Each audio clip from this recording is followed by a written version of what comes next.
اللهم صل وسلم على سيدنا محمد صاحب الخشوع ahli sidqi wal wafa. Amma ba'du, yang kami hormati para alim ulama, para kiai, guru-guru kami di pengurus besar Nahdlatul Ulama, wabil khusus pengurus DKM Masjid An-Nahdlatul, dan juga seluruh para jamaah hadirin semuanya yang ada di tempat ini maupun di live TV NU. Semoga selalu dirahmati Allah Subhanahu wa Ta'ala. Di bulan Ramadan ini kita sudah sering mendengarkan banyak wejangan dalil sampai kita ini seolah-olah betul-betul bermandikan pahala. Dari baru mulai masuk bulan Ramadan saja kita sampai semuanya sudah hafal. Mangkoma Ramadan imanan wahtisaban ghufira lahu ma taqaddama min dhanbi.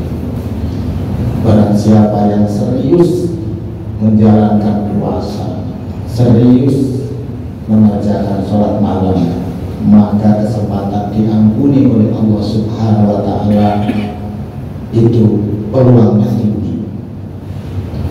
Kemudian syahrul Ramadan awwaluhu rahmah wa awsatuhu maghfirah wa akhiruhu izkun minan nar.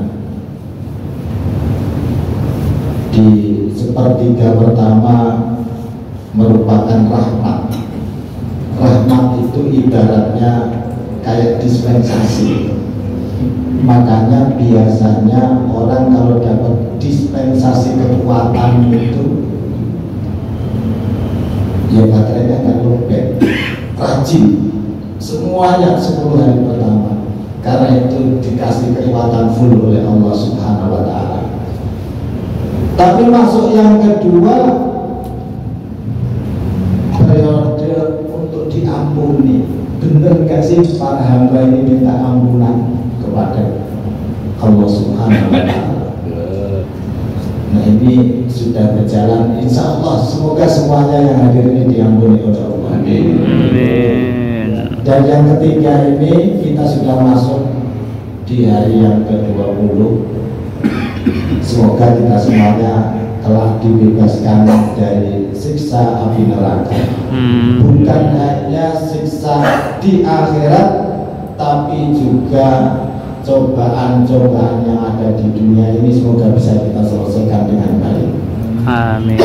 Melihat suasana puasa seperti ini, terkadang ada yang bertanya, Pak, di dalam sejarah bulan puasa itu ada enggak sih sedihnya umat Islam? Semuanya kelihatannya bahagia. Pak, saya ini juga lagi pusing. Kelihatannya mau ngejar izkun minan nar, tapi saya sedang menyiapkan bagaimana kasih THR. Jadi pusing gitu. Nah, tetapi pertanyaan ini penting. Ternyata kita punya sejarah kelam. Wakilah tanggal 19, wakilah tanggal 20 Ramadan. Dulu di eranya Sayyidina Ali karramallahu wajhah, kita tahu beliau ini awwaluman amana wa aslama, orang yang pertama kali beriman dan masuk Islam, percaya atas kerasulannya Nabi Muhammad SAW. Minas Sibyan, dari golongan anak-anak, itu Sayyidina Ali. Sampai nyantri sepanjang usianya Kanjeng Nabi Muhammad SAW, sehingga dijuluki sebagai santri yang terbaik. Katanya Rasulullah, ana bahrul ilmi wa aliyun babuha. Saya ini, katanya Rasulullah, lautannya, samudranya ilmu. Tapi kalau kalian semuanya sanad keilmuan, Sayyidina Ali inilah pintu sanad yang tepat untuk diikuti. Tapi apa yang terjadi para jamaah sekalian? Di tanggal 19 wakila tanggal 20 Ramadan, Sayyidina Ali itu meninggalnya dibunuh. Yang bunuh itu hafal Quran, Ibnu Muljam. Konon juga rajin puasa Senin Kamis. Kenapa bisa terjadi seperti ini? Ternyata soal berita hoax itu sudah ada sejak zaman dulu.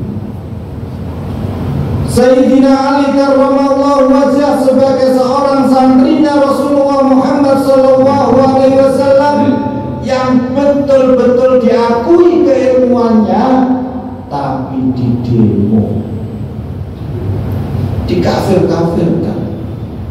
Sayyidina Ali dituding-tuding, wa malam yahkum bima anzalallahu faulaika humul kafirun, wa man lam yahkum bima anzalallahu faulaika humul musyrikun, wa man lam yahkum bima anzalallahu faulaika humul munafiqun. Sayyidina Ali itu dikafir-kafirkan, dimusyrik-musyrikkan oleh orang yang terkena berita hoax.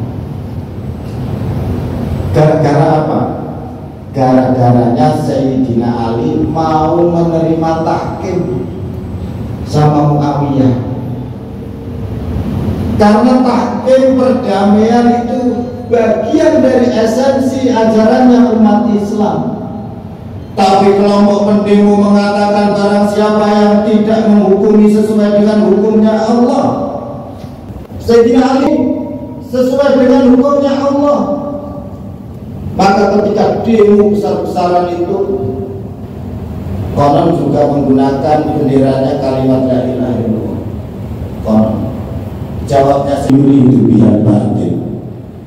Kalian wahai umat Islam, betul yang kamu baca adalah Al-Quran, tapi mohon dipahami maksudnya.